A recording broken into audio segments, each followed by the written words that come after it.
I guess having felt the power of how badly she could screw with me, and anger that I told family she had no friends, she never let me go.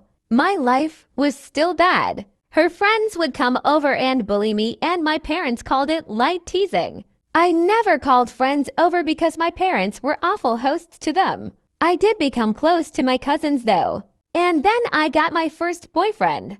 I didn't want to bring him home at all, but my parents insisted. Well, at one point we were separated and he came to find me to tell me my sister was flirting with him, by which he meant she came over with skimpy clothing, batting her eyelashes really badly, and started telling him how bad I was and how good she was. He was irked and ran off to find me, but she naturally refused, since how could she do that to me?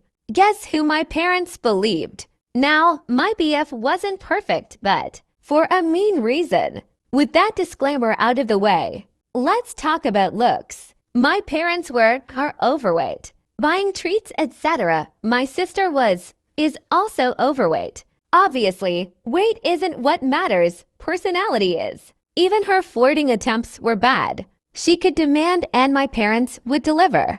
Added to that the fact that she didn't look like some sexy model. Anyway, my parents prohibited me from dating such a horrible boy. I did get another. Again, my parents believed her. I was incapable of making good choices and kept picking bad boyfriends. The relationship couldn't handle the Romeo-Juliet situation and fizzled out again. I would eventually get called a slut in high school, as I was fine with making out with boys and such but refused to have relationships. Thankfully, it never got back to my sister or parents.